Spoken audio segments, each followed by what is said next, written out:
Bom dia, boa tarde, boa noite, seja muito bem-vindo ao canal Eu Bem Sucedida com Regiane Cunha.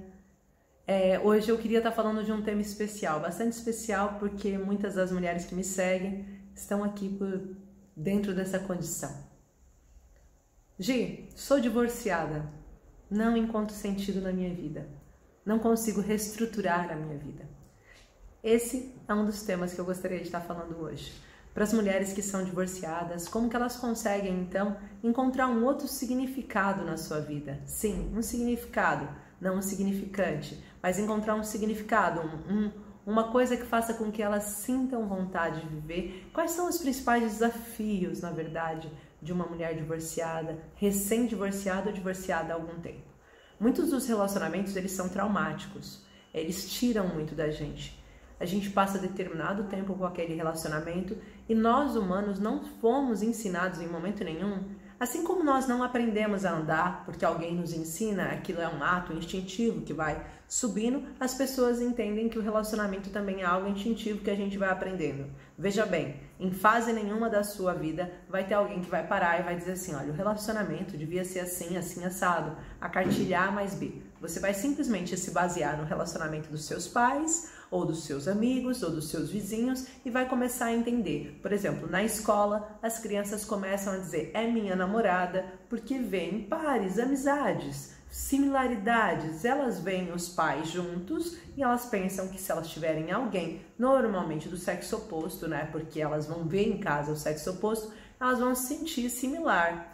Mas isso não está dizendo que elas estão se relacionando, que é um relacionamento amoroso? Claro que não. Ali naquele momento da infância é apenas, ou seja, unir aspectos comuns que você tenha com o seu amiguinho. E assim a gente vai indo. Depois de um tempo a gente vai brincando e vai dizendo que já está sentindo alguma coisa especial para aquela pessoa. E daquela pessoa a gente vai evoluindo, mas em fase nenhuma ninguém nos explica o raio do que é o amor ou do que é a paixão. No máximo, quando a gente tiver a primeira vez que a gente vai sofrer por amor, lá na adolescência, alguém vai chegar na gente e vai dizer, é normal, os relacionamentos são assim mesmo, é fogo que arde sem se ver, e daí vem aqueles conceitos meio treslocados que ninguém nem sabe de onde saiu, com origem nenhuma. Se você então tiver um fundo religioso por trás disso, como eu tive na minha adolescência, você vai entender que aquilo não quer dizer... Teoria da alma gêmea, não é a teoria da alma gêmea, mas aquela pessoa que você escolheu é porque mais se aproxima de algo que você tenha o direito de permanecer com ela durante a vida toda. E aí entra um outro trauma, quando você descobre que não é para a vida toda. Ou quando você passa por uma fase em que você entende que talvez não dê para ficar a vida toda. Mas, segura aí, não quero falar disso agora. Então, essas mulheres passam a vida vendo exemplos à sua volta sobre o que é um relacionamento. Muitas das vezes tentando entender o que será um relacionamento perfeito, ou tentando entender o que será um relacionamento em que elas realmente possam ter confiança, possam ter carinho, respeito.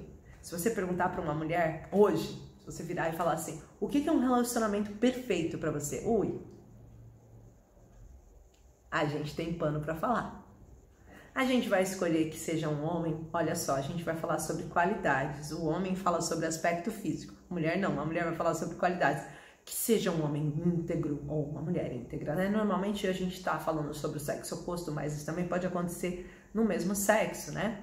Então, a gente quer que seja uma pessoa íntegra, que seja uma pessoa respeitosa, que seja uma pessoa que tenha uma boa companhia, que seja uma pessoa alegre, divertida, que seja uma pessoa carinhosa, que seja uma pessoa afetuosa, que seja uma pessoa que goste de fazer algumas coisas que eu também gosto, né? Cada um vai determinar o que gosta de fazer, que seja uma pessoa que gosta de viver momentos em conjunto, e aí vai se estendendo essa lista.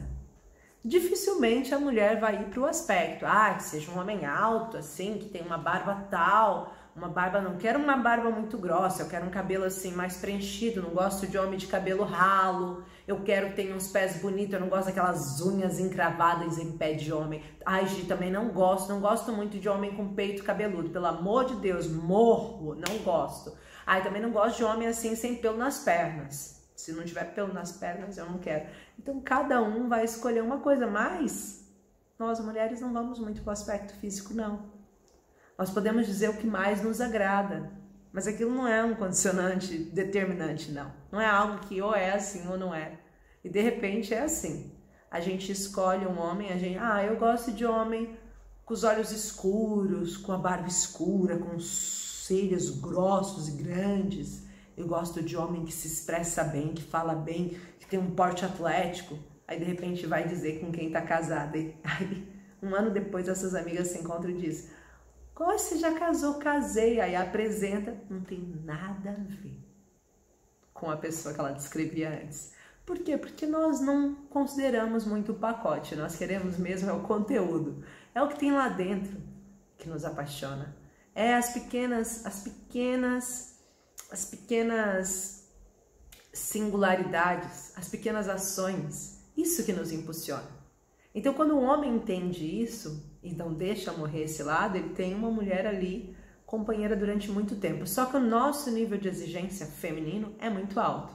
Só que é muito alto até um certo ponto. Até onde não entra a famosa frase: eu não posso sair desse casamento porque eu não sei o que vai acontecer comigo depois disso. E aí a gente perde todos os nossos critérios de avaliação. Aí nesse dia a gente aprende a se calar, fazer de conta que não vê. A gente finge que não sabe que o nosso cônjuge está dando atenção para outra pessoa que não nós. E é cômodo. É doído, mas é cômodo. É doído, mas é cômodo. Então, o que eu quero falar agora? Eu quero falar para as mulheres divorciadas, para elas conseguirem compreender aonde que a chave virou. O que fez com que isso tivesse acontecido? Muitas mulheres acabam se divorciando por ouvir conselhos de outras pessoas e dizem: eu não aguentava mais fulano, porque fulano não era exatamente o que eu queria e não sei o que. Aí quando elas terminam o relacionamento, elas vão e batem uma solidão. Aí elas ficam chateadas porque todo mundo impulsionou elas a se separarem. E aí elas ficam tristes porque a vida sozinha não é a mesma coisa. Era melhor ter aquele homem que só sentava no sofá, mas estava ali, eu tinha alguém para conversar de vez em quando. De vez em quando os gritos vinham, mas tinha horas que não. E aí elas começam a entender esse processo. Tem filhos, e o que eu vou falar aqui é muito sério. Tem filhos que ficam o tempo todo dizendo para os pais que eles deviam se separar. Acontece uma coisa. Diz para a mãe, principalmente, normalmente os filhos dizem para a mãe que a mãe devia se separar, a mãe vai lá e se separa. Mas ela não se separou por ela, não estava ruim para ela, não estava insuportável para ela.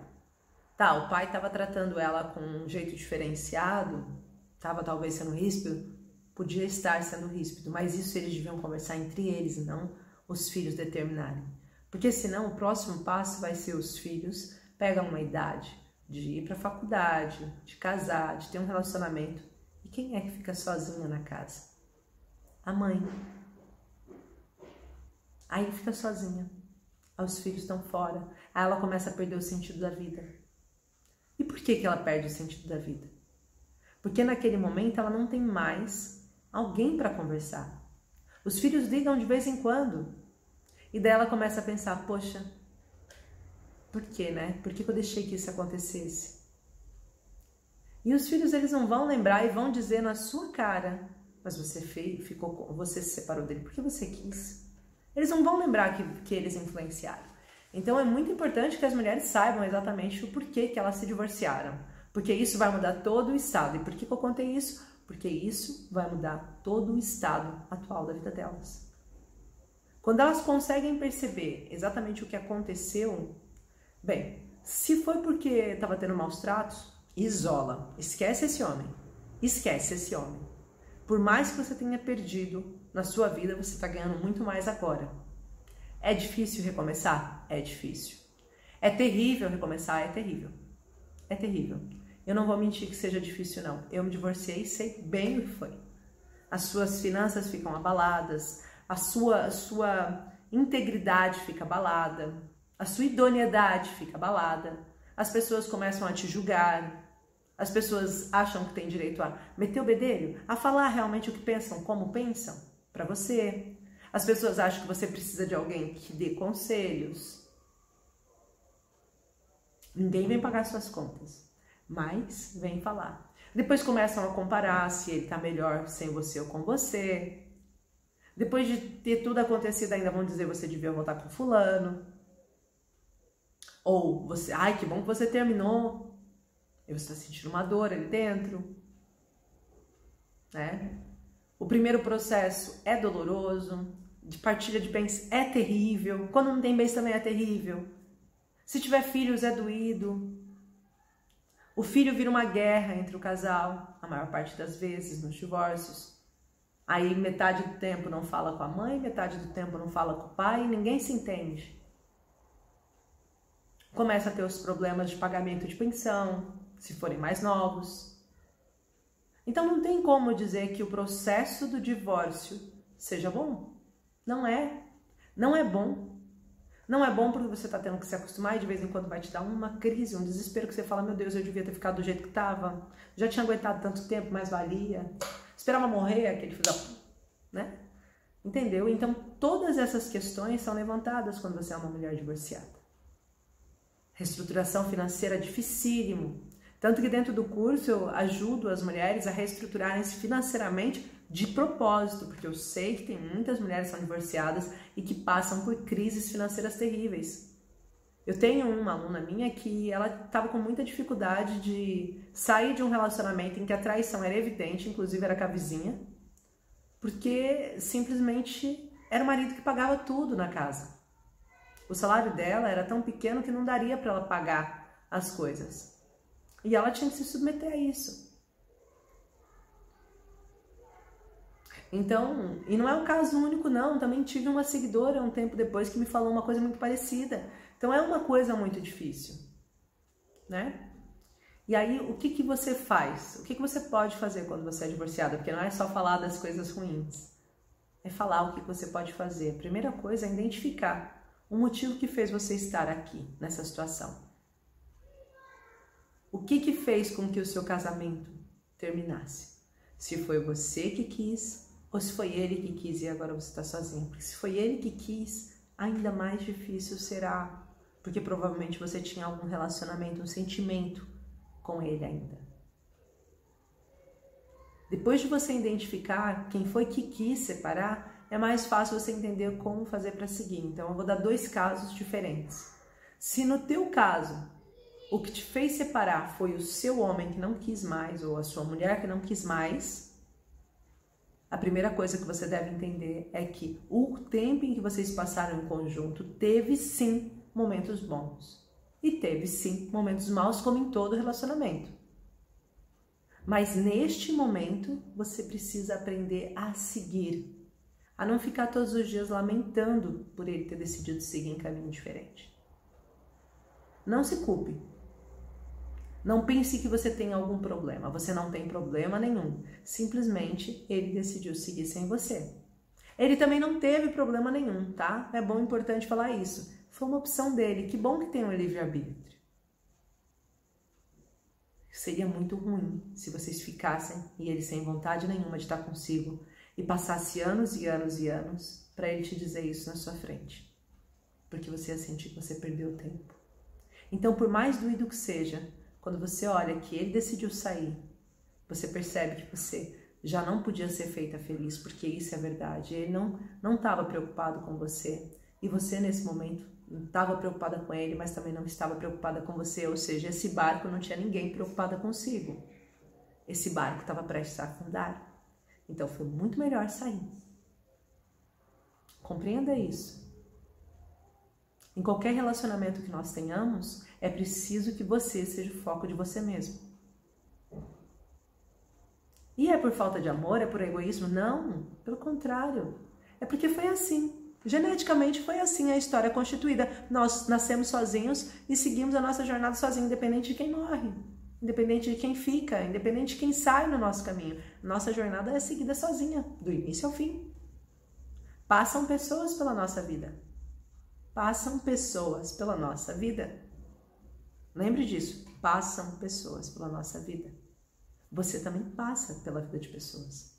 Então não se culpe, não pense, não tem culpado. Aconteceu, era assim. Não adianta você ficar se culpando, se lamentando, se entristecendo, se doendo, sentindo dor, porque isso não vai melhorar. Tá? Então, se num dos casos, Gi, o caso foi eu me separei, é o segundo caso. Eu me separei. Então, você tem que lembrar o que fez com que você tomasse essa decisão. Essa decisão foi sua? Foi você que quis assim? É mesmo sua? O que você diagnosticou nesse relacionamento que fez falhar? Não repita. Mas não tenha medo de entrar num novo relacionamento. Não tenham medo de partir para um novo relacionamento. Não deixem de ser felizes porque o primeiro deu errado, ou o segundo deu errado.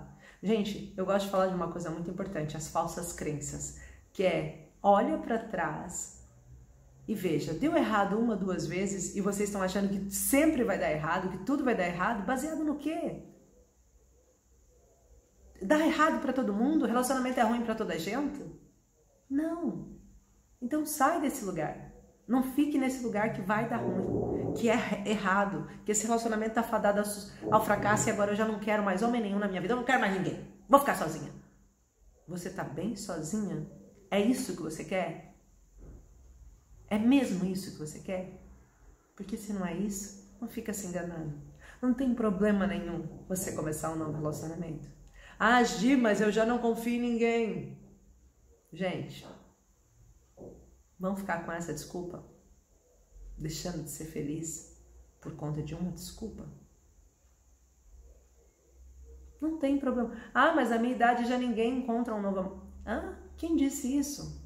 Ah, eu tenho medo que me passem. Para! Se o seu medo é maior do que o seu desejo, você já fracassou. Entenda realmente. Não, eu quero ficar sozinha porque eu me sinto bem sozinha. Ah, então você está vivendo a solitude. Ok. Ah, eu vou me relacionando de vez em quando com as pessoas quando eu quero. Ok, você está vivendo a solitude. Quando uma mulher vive a solitude, gente, parabéns para ela. Mas se a mulher está se sentindo sozinha, triste, angustiada, depressiva, não. Está fazendo isso porque quer. Sai, vai ver a luz. Entende? Então, diagnostiquei o que fez eu me separar. O próximo passo é eu entender em que barco que eu estou nesse momento. Qual é o meu barco? Quem é que me segura? Qual é o mar que eu me encontro? Bem, a primeira fase será terrível, será terrível. Você terá que lidar com aquela pessoa, caso ela se separou de você, ela que quis. Você terá que lidar com aquela pessoa vivendo uma vida feliz ao lado de outra pessoa e você está triste? Terá. Provavelmente no início. Mas lembra que você também foi feliz com ela o tempo que foi. Não fica pensando assim, ah, mas daqui a pouco ele trai ela. Tenho certeza, eu conheço ele. Se trair, o problema é dele. Não fique se preocupando com a história que ele está vivendo. Viva você a sua história. Você, a sua história. Ele saiu da sua história. Ele passou pela sua vida. Permita-se estar consigo. Permita-se contemplar. Gi, mas eu tô agora com uma casa que eu não reconheço, vivendo com os meus filhos, numa situação muito desfavorável para mim. Ok, também vai passar. Quanto mais depressa você começar a olhar coisas boas, mais depressa você verá soluções. Quanto mais depressa você começar a ver coisas ruins, mais depressa você se enfia numa cama e não vê soluções. Qual caminho você escolhe? O que você prefere?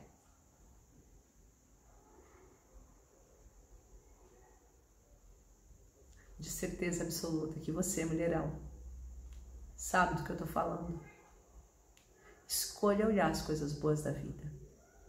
Bem, tô sozinha, vou tomar um gelado no Porto, ninguém quer saber. Ótimo! Que graça tem passear sozinha de não sei, mas experimenta? Pode ser que você veja uma graça? Vai dar uma desculpa antes de tentar?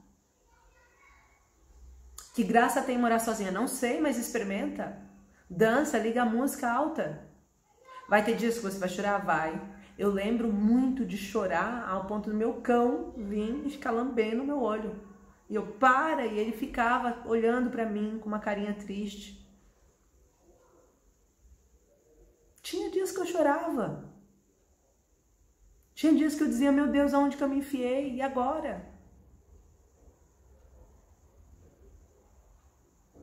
Mas esses dias não foram tristes o suficiente para fazer com que eu desistisse da minha vida. Ou achasse que não tinha mais saída. O jeito que você olha para a sua vida. A forma que você faz o seu desenho. As cores que você pinta, a sua história. É o resultado do seu quadro de sonhos. É o resultado da sua vida. É o resultado de quem é você. Escolha pegar as melhores tintas. Escolha viver feliz. Bem, é isso. Um beijo de luz. Eu espero que você tenha entendido. Nos encontramos no próximo vídeo.